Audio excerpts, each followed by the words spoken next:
Hey y'all, my name is Nikki Clark and I'm a consultant in Louisiana.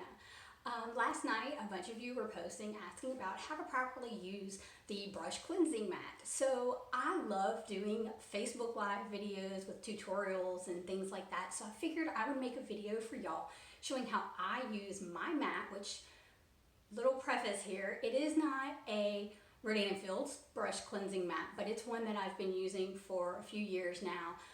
But it's the same concept. So I wanted to show y'all everything I do, the products I use to clean my brushes, and exactly the process I use that gets them squeaky clean, back to new, perfectly ready to go next time. So if you have any questions, feel free to drop them below and let me know, and I'll be happy to answer them. Before we get started, there are a few things that you're going to need before you get started washing your brushes. Obviously, the first thing, it's a nasty makeup brush. You can see this one is very gross and well used, so it is perfect for this. The second thing you're going to need is micellar water, or you can also use the Rodan & Fields eye makeup remover. My preference is just to use a micellar water I can buy from Walmart or Target, just because I don't like washing my good eye makeup remover down the drain. So this is the one I use. This is a Target brand. You can tell it's micellar water. Obviously it's hard to read, but it says directly on the bottle that it's a micellar cleansing water. Next, you're going to need your cleansing mat. You can use the one from Rodan & Fields, or you can use one that you find at Walmart, Target, wherever. I've had this one. You can see it's kind of gross. I've had it for a while. I think I got it at Target. Lastly, you're going to need good old Dawn Blue Original dish soap. I find this works best. You can also use like a baby shampoo, works really well. My theory on this is this gets a lot of the grease and grime and dirt out really well. And if this is safe enough for them to use on the little baby ducks in the oil spill, I think it's safe enough to use on my makeup brushes. So gather all your supplies and let's get started. You can see here just how dirty my brush truly is. It's really quite disgusting when you look at it this close, but before long, it'll be good as new and you'll never know. First thing I'm going to do is put the mat in the bottom of my sink.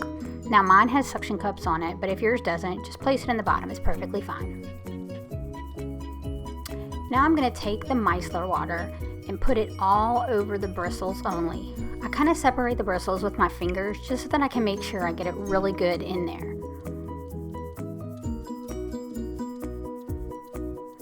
Now I'm going to gently rub it and massage it in, work it in really well, just as you would if you were wiping your face with a makeup remover.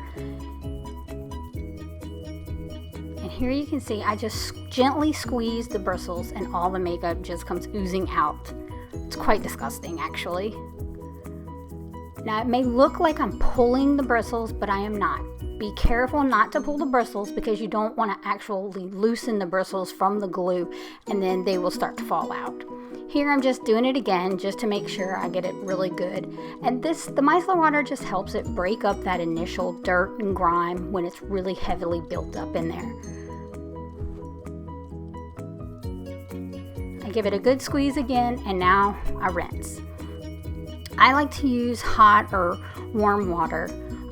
Now we use the Dawn liquid and you sprinkle it all over the cleansing mat and make sure your brush is good and wet, and then you just go to town. And the little spikes, if you will, on the mat help to really get down into your brush. You can see I kind of do it in a swirling motion. I also kind of go back and forth like a brush. My particular mat has some longer knobs on one side and then shorter ones on the other. For a brush like the Radiant Defense brush, I use it on both, but it's completely up to you.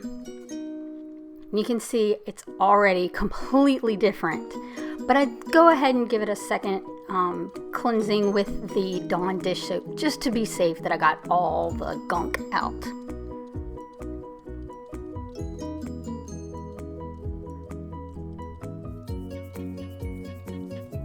And you can see once you get to the end, the soap suds will actually become white and you won't see all the makeup and dirt and grime built up in there. So that's how you know that you've really gotten it good and clean and all of the makeup, dirt and grime is out of your brush. So you can see here my suds are pretty white.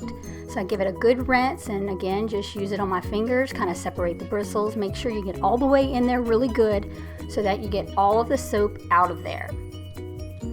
You can see here when I pinch it, No makeup, no dirt, no grime, and it's good as new.